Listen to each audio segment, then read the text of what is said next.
Hello అండి. ఈరోజు చాలా టేస్టీగా ఉండే ఎగ్ బిర్యానీ. చాలా సింపుల్‌గా ఆ తర్వాత అది చిన్న చిన్న టిప్స్ అనమాట. అయి పాటించి చెయ్యండి. ఇలా చేస్తే గనక మీ ఎగ్ బిర్యానీ చాలా టేస్టీగా వస్తది.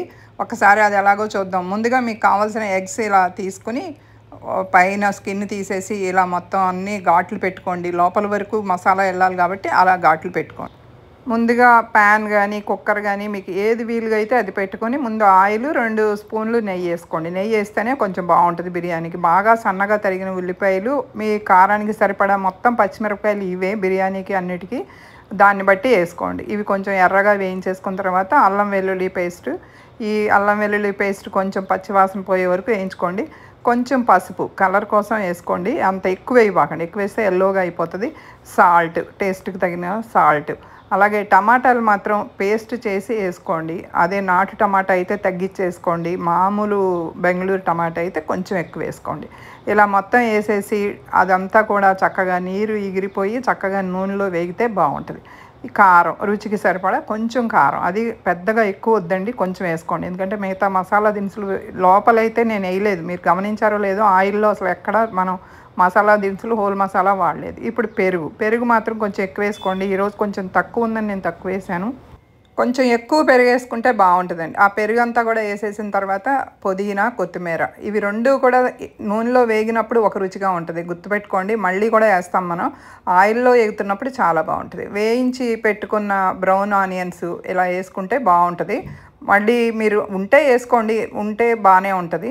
ఇలా హోల్ గరం మసాలా, బిర్యానీ మసాలా అనమాట. మీకు ఇది కావాలంటే నా ఛానల్‌లో ఉంది చూసుకోండి. ఇంట్లో తయారు చేసిన మసాలా. మీ దగ్గర లేకపోతే బయట తెచ్చుకున్నది. అది కూడా ఏయించేసి అంటే మసాలా వేసిన తర్వాత కూడా కొంచెం సేపు అలా నూనెలో వేయించితే బావుంటది. మంచి సువాసన. ఇప్పుడు ఎగ్స్ ఏసి కొంచెంసేపు అటు ఇటు తిప్పేసి సన్న సగ మీద మూత పెట్టండి. ఈ మసాలా అంతా కూడా దానిలోకెళ్తే కొంచెం గుడ్డు చప్పగా లేకుండా ఎగ్గు టేస్టీగా ఉంటదనమాట. ఇప్పుడు కొంచెం వాటర్ ఏసుకోండి.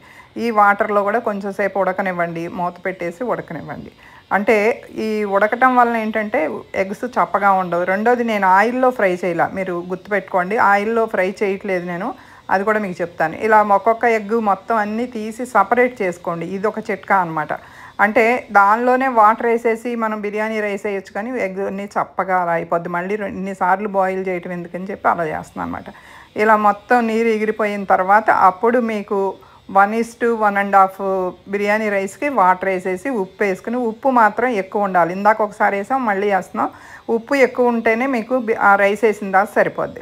అరగంట సేపు కడిగి నానపెట్టుకున్న ఈ బిర్యానీ రైస్ మొత్తం ఏసేసి ఎగ్స్ బాగా ఆయిల్‌లో ఫ్రై చేసేస్తారండి చాలామంది. అది ఫ్రై చేయటం వలన పైపెచ్చంతా గట్టిగా అయిపోతది. రెండోది అది మంచిది కూడా కాదని అంటున్నారని చెప్పి నేను అలా ఎయ్యననమాట.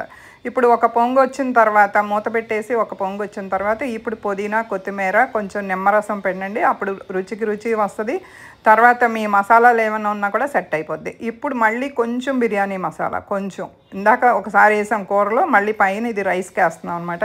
ఇది ఏసేసి ఇప్పుడు మూత అలా పెట్టేసి సిమ్‌లో పెట్టుకోండి. సిమ్‌లో పెట్టేసి చేసుకుంటే బాగా వస్తది. ఎక్కడ అడుగు పట్టకుండా కొంచెం మందపాటిది పెట్టుకోండి గిన్నె.